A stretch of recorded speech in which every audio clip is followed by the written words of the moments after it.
This story takes place in familiar country, in ordinary times, to ordinary kids.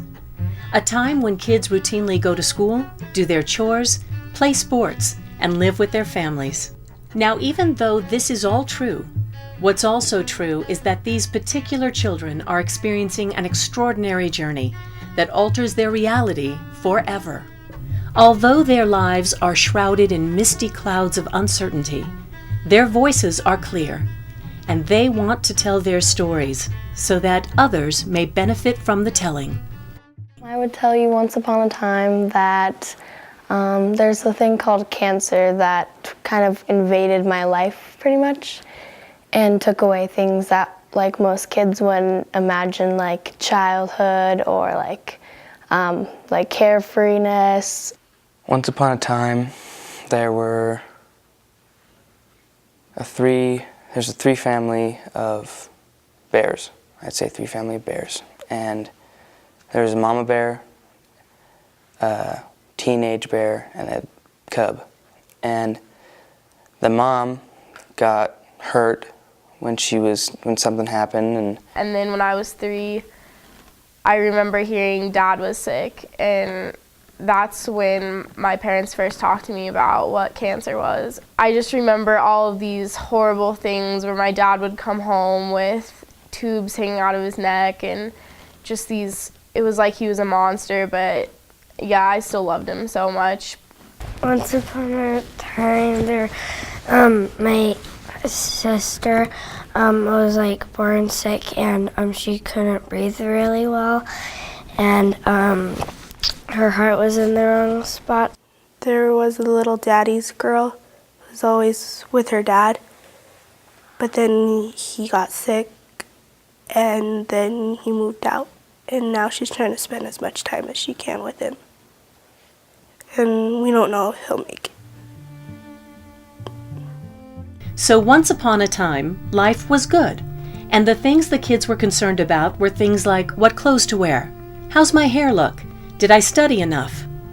But then, illness strikes a loved one, and their ordinary concerns change. Even general conversation is tinged with worry and concern. The kids sense something's wrong. Kids say they don't understand what's going on, but you always have that internal instinct that tells you something's really not right. As families wait for test results, for answers, for definitive diagnosis, the ominous question looms. Is this just a minor disturbance that will pass in time? Or is this a serious, life-altering illness? The answers often confirm their deepest fears. It was sadness, but it was also shock to think that this would happen to my mom. And it's like I told him, I don't believe it. It's just too hard to grasp for me. They found a brain tumor. So as soon as I found that out, I bawled because I didn't know what was going to happen, if it was really that bad or if he was going to die, really. Well, actually, I was really scared because we've had a long line of deaths from cancer in my family. I remember when I was a little kid, we used to go to the hospital a lot. There's not really like a set time where I said, oh, Brittany's like special, Brittany needs special needs. It was just kind of gradual, one thing after the other after the other. When I was in 6th grade, my sister got diagnosed with cancer. And at first I wasn't really scared because I hadn't really known much about cancer. Like I thought it was just like a cold or something, like something that went away. But now I'm in 8th grade and it still hasn't gone away. So now it's kind of setting in that it's not going to go away. it was right at the beginning, after her surgery, when she started chemo, when things really started to get bad. It was the deepest, darkest hole you fell into, and it just felt like it was a bottomless pit. I mean, you just kept going and falling, and there's nothing you could do to climb back out of it. What was before will never be again. This thing that wasn't supposed to be there is an intrusion to the equilibrium of the family. The kids instinctively ask, why me? Why us? Do you wonder why we have to do this? Like, why we have to go through this? If I was going to cry, I was gonna cry to God, and I would say, why are you doing this to my family? What have we done, you know? And why me is the biggest question you will ever run into with dealing with a kid whose parents are going through cancer, because it's a serious and legitimate question. Unexpected changes in everyday life add to the stress and anxiety of the situation, sometimes blatantly, sometimes subtly. A typical day at my house is very stressful. While she was in the hospital, they also had to give her a tracheotomy, and so she had a breathing tube in her throat, which made things a little rough and a little more scary. I tried to be there for my brother and stuff like that because he didn't really understand what was going on. My dad had to go a lot for work, and then whenever he went home, I went home too, so I could go to preschool. Grandma had things put in her neck, like balloons to open her veins, and it helped with a lot of her movement. I've always had my room to go to when I was upset, to like listen to music and stuff, and that was kind of something like my last bit of privacy was taken away from me. We don't really have much time to do things. Like, I always have to get up earlier, and I'm usually late for school because Delaney always has to like have a dressing change or something, and it kind of sucks. The fear of loss and the burden of uncertainty are often overwhelming. Not knowing what's going to happen is an enormous rock they carry in their backpacks every day. My biggest fear is going to school and her not being there, or me missing something, or not getting the chance to say goodbye. I was just afraid of losing him. They said he might not make it. I'm most scared about Delaney not making it through her stem cell transplant, because I know she's done with chemo, but I'm just afraid that she might die. I was just so scared that something was gonna happen to her. Not even the cancer was what was scaring me, I don't think. It was just, she was so important to me. Like, now it seems so funny to me, like, why would you sit there and not let her walk around the block? But even in public, like, if she went over to talk to a friend, I would have to be right next to her, because it was like, I almost lost you, where are you going? I kept going through my mind, like, well, will he die? Will he be, like, not the same person? Well, I really don't know what's going to happen next. We all don't. As the gravity of the illness seeps into their minds, the children make decisions both consciously and unconsciously about how they're going to cope. Many of them mask their deeper feelings in a variety of ways. The mask of everything's fine. Since 6th grade, I've been always putting on a mask and acting like everything's okay. The mask of denial. I just tried to go on with my normal life. I tried not to pay attention to it, and I kind of just blocked it out. And I just hoped that it wouldn't carry on, and thankfully it didn't. The mask of I'll hide my feelings. I felt like the inside of me was hollow but full of my feelings. I felt like everything outside was just kind of like masking what was inside. The mask of I need to protect my parents. Like, kids don't really want to bring up anything about what's happening or be upset, because they know that no matter what they're going to say, their parents are going to be upset the rest of the day. The mask of I'll be quiet and stay out of the way. Yeah, sometimes I feel invisible, like especially at school. Sometimes it seems like I'm not even there to my mom and dad.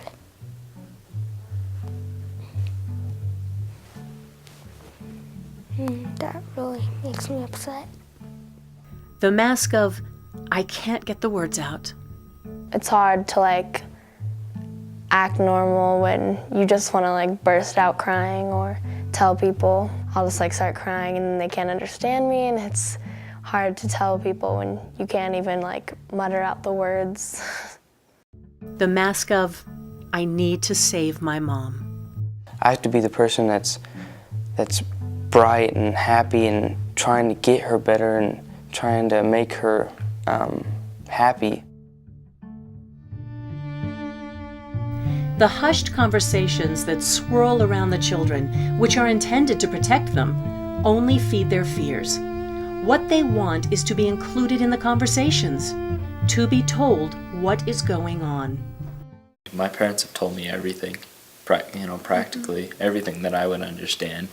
I don't exactly know all like the scientific stuff she's told me before, but it just blows my mind. But my parents have been really open with me about what Bernie's going through. My mom, when she came over to my grandmother's house and saw me, she came out and told me everything. She told me from start to finish what the doctor told her, everything they have to do, and I really think the truth helps in the long run. I mean, it might seem terrible at first, but you got to tell them at first. You got to tell them what's going on. When I found out that my grandma had MS, my mom kind of just explained it to me. And what was going to happen. That it wasn't really treatable. And that's usually how I pick up on things, is when they start talking about it, I know that they're talking about my sister's illness, and it's easy to know what parents are talking about. Definitely liked the information they were giving me, but when my mom had her second round, her melanoma, they kept it from us for a while, and I was mad that they didn't tell us earlier. But at the same time, I thank them for protecting us for a little bit longer. Trust is a big thing that you want to keep in this situation. To a child, they grew more compassionate as a result of taking this life-changing journey. They discovered that caring and love are greater and more powerful than illness and fear. You don't look at them the same way that you did before. She was in a body cast for a while, and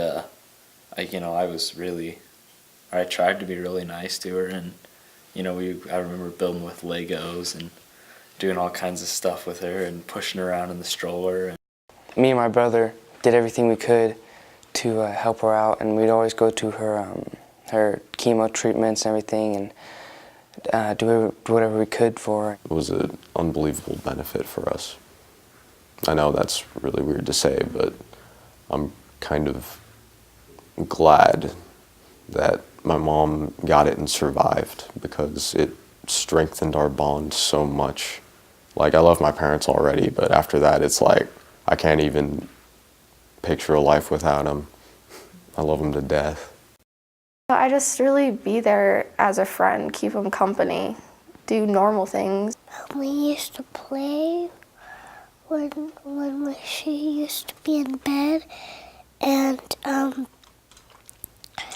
used to be holding her hand, and used to be seeing her and laying down with her. Obviously I look down to her because she only comes up to my belly button, but in reality I look up to her every day just because she's been through so much. The alchemist's work of changing lead to gold is expressed by the children as they recount the benefits of this difficult journey. Many see a transformation in themselves and in family relationships. The ground becomes fertile for the development of creative gifts. Each becomes more aware of what is important in life. I hear people complain about the silliest things that I used to complain about, but now they just seem like nothing. I think them having cancer was like a God-given thing, because we had hysterical times. Like when my mom had her wig, my brother would take it off of her head, and so she would be sitting there bald, and he would put it on backwards, and he'd run around the house screaming. That was so funny, and it would make my mom laugh. But there are advantages to having Brittany like that. Like when we went to Disneyland, we got a wheelchair pass. The little things are what's most important now. It's just the little things people do for you here and there. being a radiologist would be amazing. That would be awesome, because being able to help someone that is going through cancer would be amazing. Of course, finding the cure for cancer would that would be awesome too. Although this is not a journey any of these children would choose, as it turns out, none of them were able to refuse. And along the way, these kids developed insights that can be of great value to parents, teachers, and other kids who find themselves on a similar path. My mom always made it special for me. If someone was in the hospital with her, either my mom or my dad would be in there, and the other parent would be home with me. Most of the time I'm closed off and I like to keep to myself. I'm pretty independent, but those times that adults do come into my life and help, it's really great. And I don't know why teenagers don't do it more often, because it's really cool.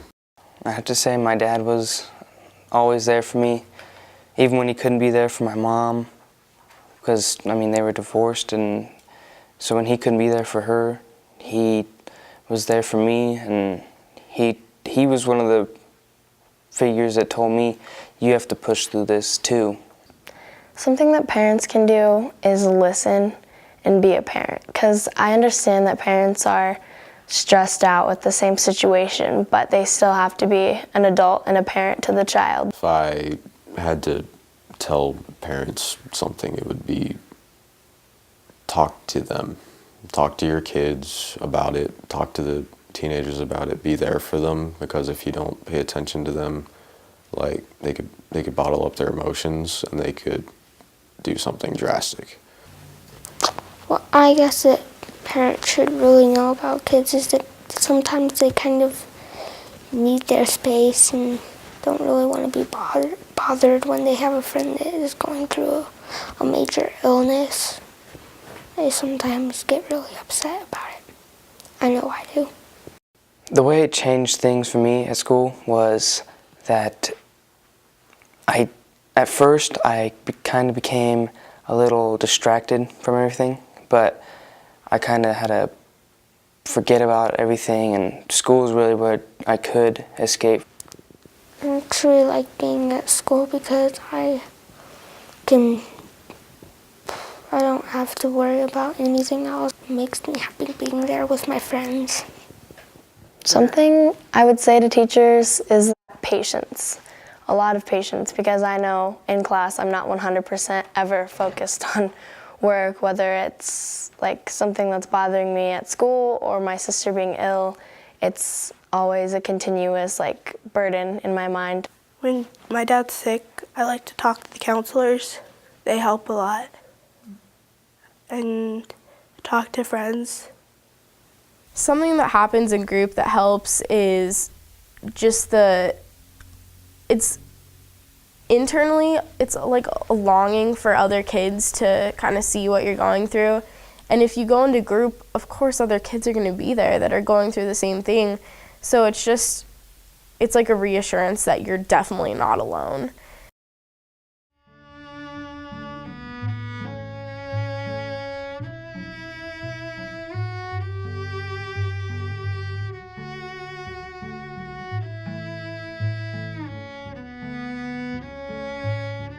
At the moment, I can't say that I'm going to be okay, but I know that I'll make it through. Keep your head up about it, focus on the positive, and just keep an open mind about it, and what will be, will be.